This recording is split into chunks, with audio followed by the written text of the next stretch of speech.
Today's guest is someone who has shaped the way I think about leadership, succession, and executive development for more than a decade. Chip Scholz is an executive coach, author, and leadership strategist with nearly 30 years of experience helping leaders navigate change, complexity, and transition. He's the author of Small Decisions, Big Shifts, and Handoffs, 2 books that explore how intentional leadership choices and the way responsibility and culture are passed from one person to another can profoundly shape outcomes for organizations and the people inside them. But this conversation is personal for me too. I first met Chip about 13 years ago when I was interviewing for the CEO role in a third-generation family business as part of a strategic succession plan. And when I say it was a process, I mean it was a process. The executive assessments, interviews, evaluations, it felt like running a gauntlet. Challenging, memorable, and honestly transformative. Chip was an executive coach working with the chairman and several executives in the company at the time. And eventually, he became my coach after I stepped into the CEO role. That experience had a lasting impact on how I view executive recruitment, leadership readiness, and succession planning. I'm especially excited to reconnect with Chip today, not only to reflect on that shared experience, but to dive into the ideas behind his work and his books, particularly around succession, transitions, and the small decisions that ultimately create those big shifts. Chip, welcome Laurie, to the show. it is such a pleasure, and I'm so glad we got a chance to reconnect. I can't believe it's really been cool. 13 years. I know. Time flies. And you haven't aged a day, my friend. Yeah. I probably got a portrait somewhere that's hanging that's aging because I'm not quite sure I look like that. But yes, and you can't tell whether it's all rotten on the inside, but at least outwardly it goes No, it's goes not. well. No, it's not at all. So, Chip, I want to go back to when we first met during that CEO search process. And at the time, I was on the candidate side of that gauntlet of interviews, assessments, and coaching conversations. When it comes to leadership evaluation, how has your thinking evolved over the years about what organizations should really be looking for when choosing their next leader, especially if they're looking at an outside hire? Yeah, I think it all comes down to culture and if they're a good culture fit. One of the things that I've learned over the years is that the best cultures that I've worked with are people-oriented, performance-driven. And it's important that it's in that in that order because it's got to be people first. And if you don't get that, then if somebody is all about the performance and not about the people, then bad things happen. And so that's the culture I like to work in. That's the culture that has been successful for a number of my clients, and that's really what I look for in people that they want to hire. I remember when I was going through the interview process and I was doing some internet research about what interview questions might a CEO candidate get. And I found a great article from Forbes that I always go back to. And it said there's 3 core elements of any interview, whether it's a CEO, executive role, or any role. And the 3 things are strengths, motivations, and fit. And I credit the experience of going through that with that philosophy. And I've held it true ever since. All the interviews that I do, the coaching that I give to my clients, strengths, motivations, and fit. So when it comes to leadership evaluation, as you said, culture, that's where the fit comes in, right? The cultural fit, really, really important. So appreciate you sharing I think your perspective on that. It's interesting you mentioned strengths too, because look, have you ever had that interview question where somebody says, "Why shouldn't we hire you?" And you go, "Well, because I'm just too passionate about my work."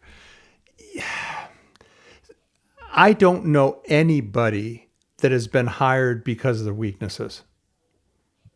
Not a single person. They may have been cast out for their weaknesses, but I don't see anybody that has been hired for their weaknesses. So that is the other half of it, of leadership development, that you get somebody in and you know what their weaknesses are because you've done a really good job of vetting them. And you know that there are going to be some areas that they can develop and some areas that they need support in. And so a year down the road, you have your first performance evaluation, and your boss looks at you and says, well, you really suck at this. And you want to look at them and say, yeah, you hired me knowing that. And oh, by the way, you didn't hire me for that. You hired me for all of these strengths. So why aren't we talking about that? Why aren't we talking about how I can make my strengths better and not the weaknesses?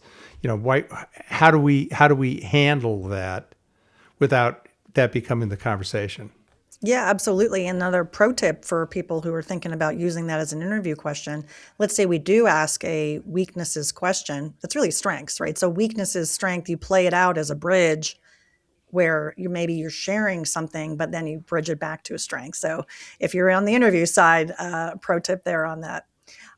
Okay, so let's switch gears a little bit. Let's talk about family businesses. The company that I mentioned in the introduction, as you know, family business at the time, third generation. I think around the time I was hired, it was like 125-year-old company.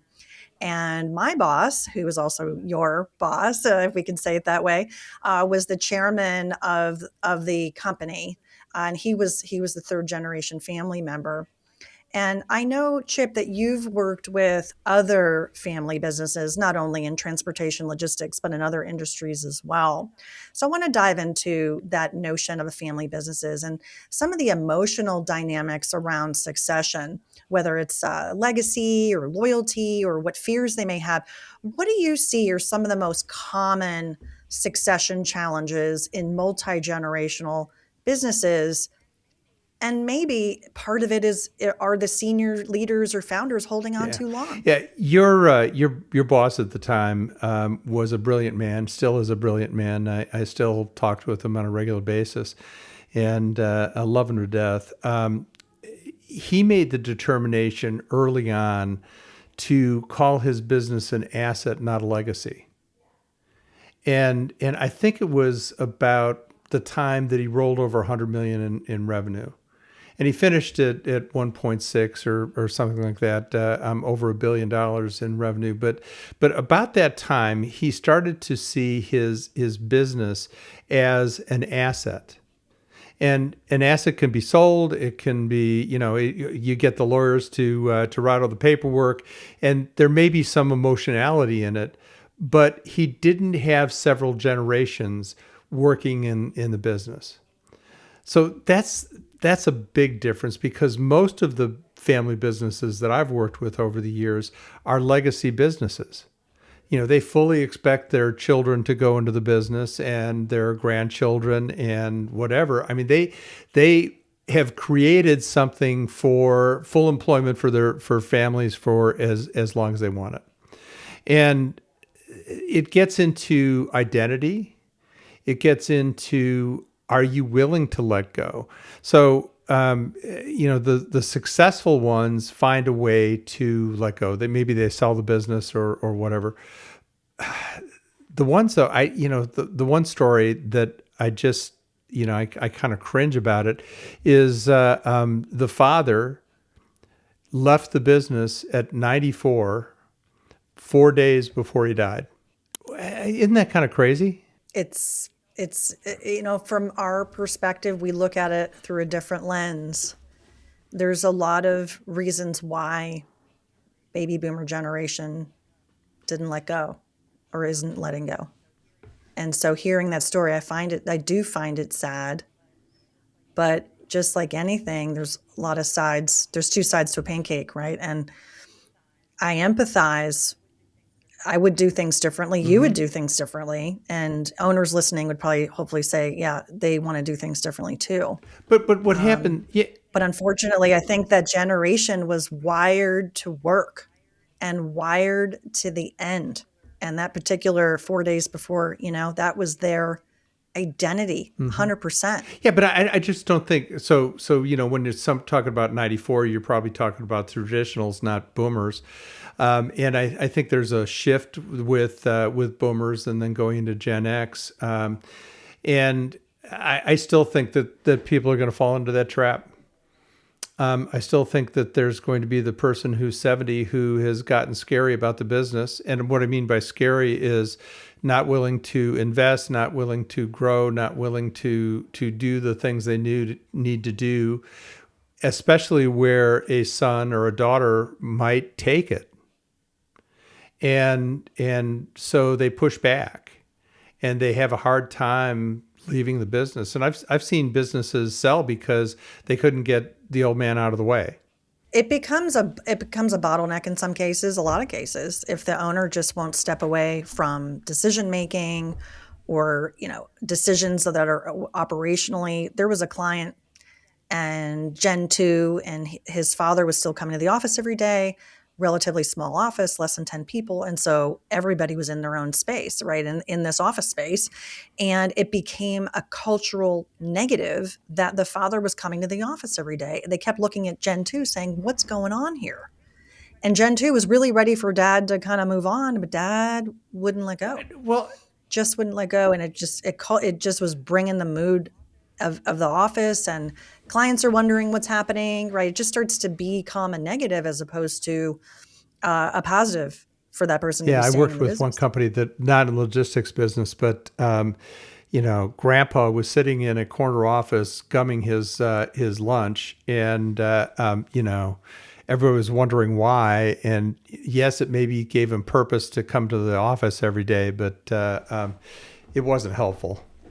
And oh, by the way, Yeah. the business was failing because of a lot of the things that were going on because of that. Yeah. Well, you mentioned one of the things about, we're not going to mention him by name, but if he's listening, my experience with him and with the company that we're referring to was really, really important, pivotal aspect for my career. Huge impact in my life. And I really did enjoy working with him as my mentor. I'd love to have him on the show one day. And so I'll extend that invitation. The other thing I would say is that the experience did influence this particular, podcast that I created when I had it in mind. And I've said this on air before. It's kind of, I think, maybe appropriate to say it again for my listeners who haven't heard this in a while. The original premise of this show was on 3 pillars: innovation, growth, and transition. And all of those aspects were present in that third gen company that you and I have a shared experience with. And for him in particular, as the chair, and at the time, I think he was in his 60s when I joined, give or take. And every time the next generation got the baton in that company, they did something different. They step changed the business. And from founder to Gen 2 to Gen 3. And that always stayed with me, Chip, that when it comes to, as you said, this was an asset and no longer, it wasn't a job, right? It wasn't a job for a family. And in companies that are navigating that, I think the recognition that they're building an asset that was for the stakeholders, and the stakeholders included employees, family, and customers. A really, really important cultural aspect. Do you reflect on that as well? The thing that about this individual we're talking about, and we're kind of skirting around the name, but he granted phantom stock to a whole bunch of people, including his board and top performers. And there are very few companies that are willing to do that and get people to have skin in the game. And I think the number was there were like 100 people that he made millionaires when he sold it. But the interesting part of his story is that it was a really clean transition. So he bought the business from his dad for $30,000 in 1972. It had 10 employees and did about $300,000 worth of business. And when he sold it, it had 15,000 employees and $1.6 billion in revenue. And so he was able to build it really kind of scot-free and not having to worry about the other generation. The only worry that he had about the other generation is that his dad was still, he was still looking over his shoulder. But his dad, I think his dad was a pharmacist, if I'm not if I'm not mistaken, who had kind of taken on the business from his grandfather and just kind of shepherded it, but didn't really grow it. And then Herb was able to do what he did. In your work, you talk about the 5 C's, and one of the C's I know is crisis. Why does crisis so often become the catalyst for leadership transition? And how can organizations avoid waiting for pain or disruption before making necessary changes? Let me clarify. The 5 C's are context, clarity, conditioning, choice, and character. Crisis is not one of them, but crisis is an important one. And if I were at a 6th C, it'd probably be in there. So from a crisis, often a crisis causes a reawakening and a reimagining.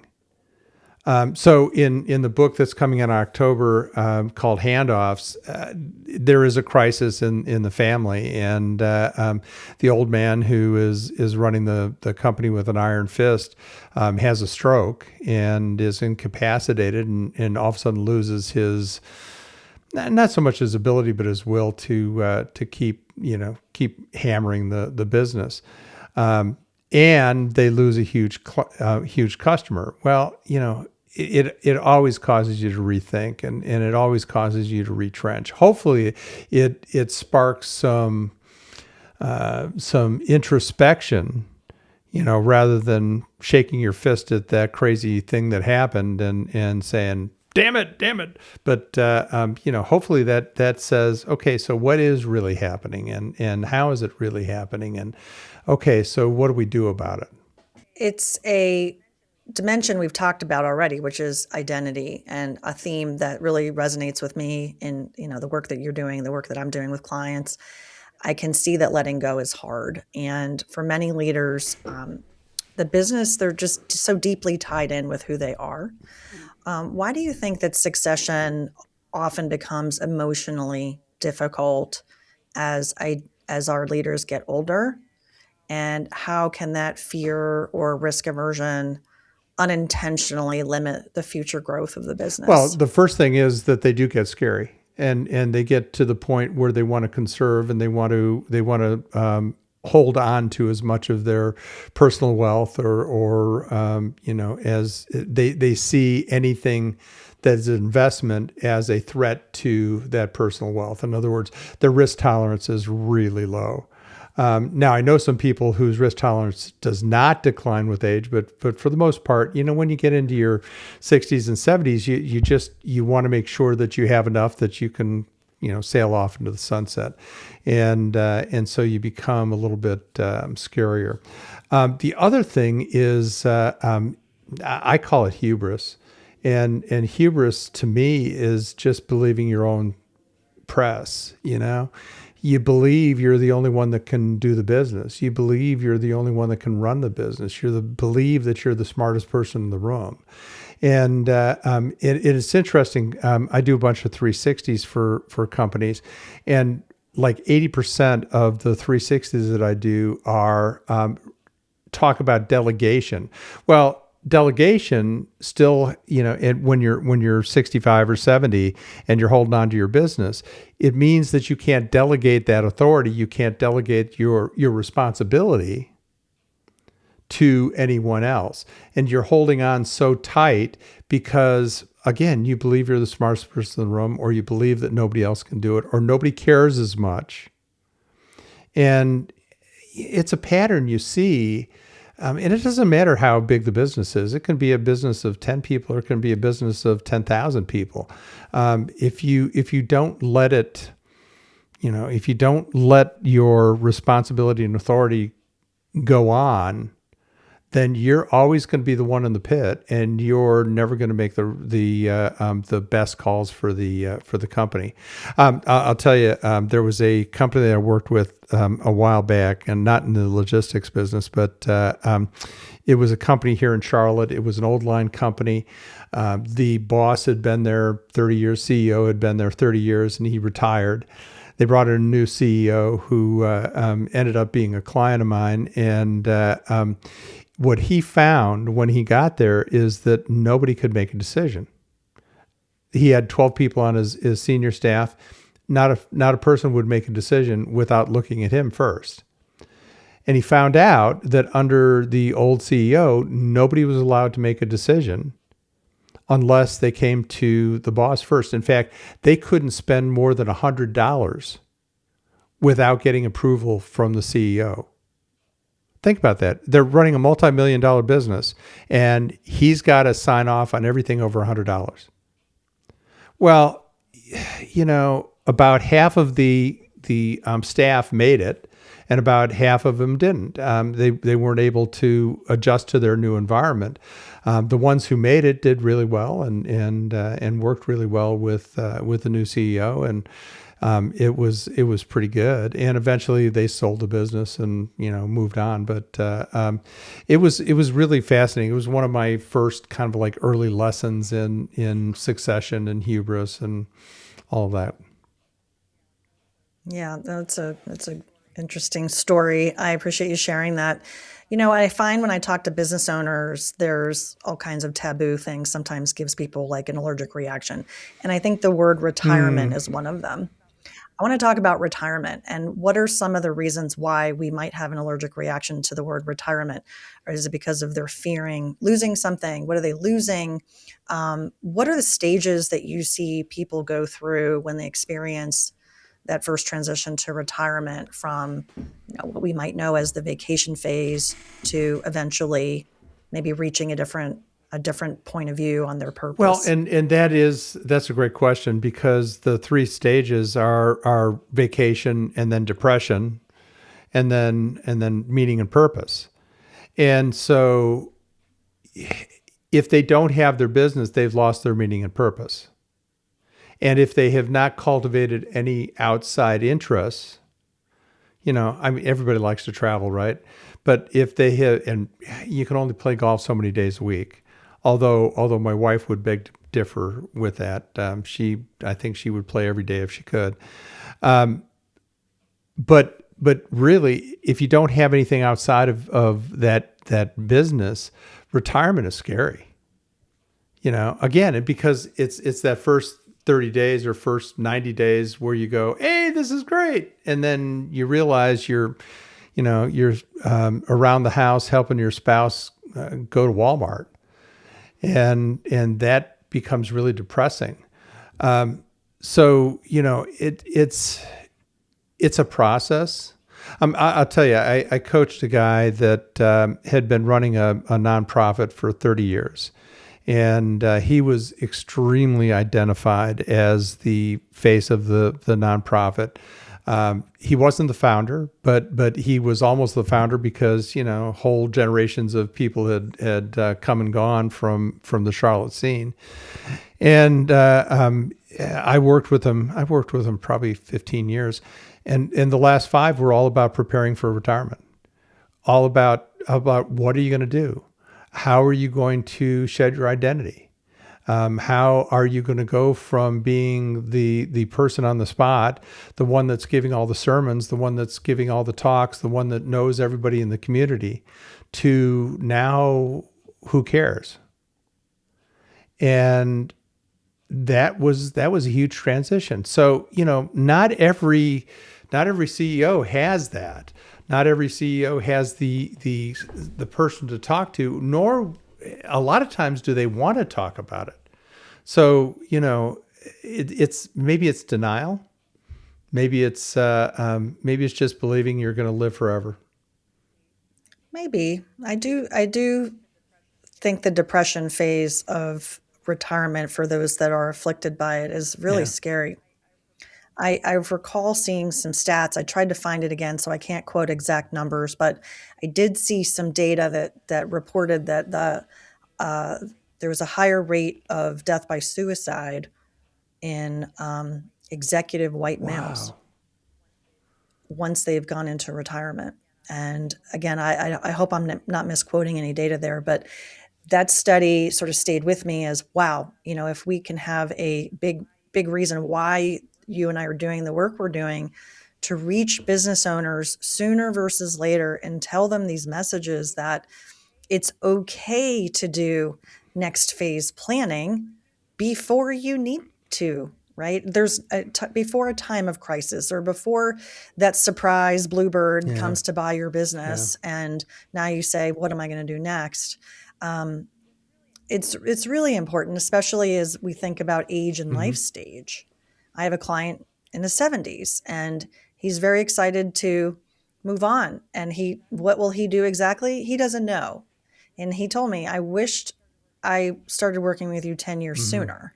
And that's exactly why, Chip, for me, I'm trying to reach people in their 50s to say it's not too soon to really start building out what I look at for myself anyway. I call it a portfolio, because my identity is then shared amongst different things, not one thing. And I developed that perspective actually when I was a CEO at the company we were talking about. That's exactly when I developed it. And so again, that was over 10 years ago, because I knew at some point my identity was going to shift. So it's just a nature of work. Do you intend to retire? Let's define retire. So I think about return on time. And technically you could say I'm retired, even though I'm not, right? What's retired? Is it you leave something and you are quote unquote doing something else. So for me, I left corporate America, 12 years ago, started my own business. I work all the time. Am I retired? No, but I'm having so much fun. And I am in that next phase of my career as an entrepreneur. And it's a different way to approach work. When you're really doing it on your time, you decide who you work with, how much time you spend. I mean, you've been an entrepreneur for decades, you know what that feels like. For me, most of my career was employed by a big co or a small co, but not my co, right?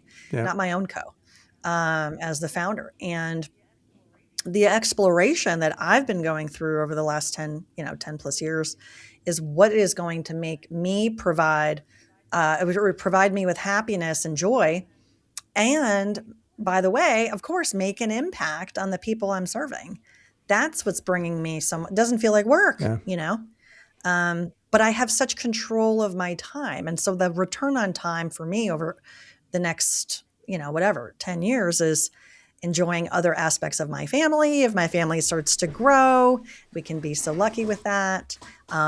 Choosing where and when to work. We have the ability to work remote that we didn't have so commonplace years ago. That's kind of how I look at it, so that I can wind down how much time I spend in my business, but I may not be retired until I choose to sell the practice or whatever I look to do. How do you think about it? I think retirement is stopping working for money.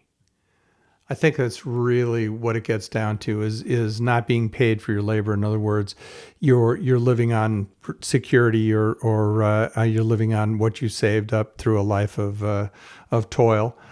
And so, I don't ever intend to retire. I don't think my practice is saleable. I will probably step back from some of the things that I'm doing. But God, I find such joy in it. And, so I really have gone past the depression stage to the meaning and purpose stage. And that's where I'm going to stay, as long as this gives me meaning and purpose. And, one of the things I do is I'm a wood turner. I love turning wood. You see a bunch of the stuff on my shelves behind me. Beautiful. Thank you. Yeah. Thank beautiful. you. And I teach it. So I'm teaching a class on Friday on Woodturning 101. I'm helping other people get into the craft that have never turned before, and at the end of the day, they'll walk away with something that's usable, and I love that. I just absolutely love that. So, I'm not planning on retiring. I took the self-employed route 27 years ago. And I never really thought of it as a retirement, because I was always building a business. But yeah, I guess you could look at that. You're not working for an enterprise like you were. Yep. It's a different phase of life. It's interesting. I was trying to come up with a good pun for the wood turning, but I do think there's a transition in there too, right? You're going from this to that. That's transition. How do we go from this to that? And you start with a wood, maybe it doesn't look so beautiful, and then you turn it and polish it, and all of a sudden it's this other beautiful thing. So maybe that's a metaphor we can kind of use. So I want to talk about your new book that's coming, Handoffs, because we chatted a little bit about it. I think it's going to be very, very interesting. Tell me what inspired you to write the book, and what do you hope that readers get out of So it? I can tell you the long story or the short story. Which do you want? It's up to you. You're the guest. You Well, control but I your want to be answer. respectful of your time as well. So I wrote a couple of books, 2009, 2011, and then I had a stroke in 2012. And so this is going to be the long of the short story. So I wanted to write my own book. 2009, 2011, I wrote them with other people. They were more credibility builders and all that kind of stuff. So once I recovered from the stroke, once I got my cognition back, I started down the path of writing another book. And I got about 100 pages put away, and I just said, this isn't happening. So I stuck it in a drawer and stayed in a drawer for 5 years. I mean, there was a house move and all kinds of other stuff. It still stayed in that drawer. And so a couple of years ago, my kids gave me Storyworth for Father's Day. Have you ever heard of Storyworth? Not a little bit. So Why don't you tell me Storyworth about is a it? platform that sends you a question a week, like a question like, what were your parents like when you were kids? Who'd you take to prom? What was your first car? That kind of stuff. And you write the story and you send it to their website. And at the end of a year, they take and print that in a book and send it to you. Wow. So over Oh, the course of cool. a year, I wrote 60 stories. The book ended up being 411 pages. Oh Right. my God. Each of my kids have a copy, and Chris and I have a copy, and that got me back into writing. So I took the manuscript, I dusted it off. I said, okay, so I'm going to keep this and get rid of that. That was the book that was Small Decisions, Big Shifts that came out last October. I was so energized that I wrote Every Dog Has Its Day in about a month and a half, and that got published in March. And so I was starting down the path of writing another book, which is still in the hopper. But one of my colleagues said to me, you know so much about family business. I'm surprised you aren't writing about that. And I thought, so that's where Handoffs came from, and I've shown it to a few people, and in the business, and they all say the same thing. They say, "Did you write that about my family?"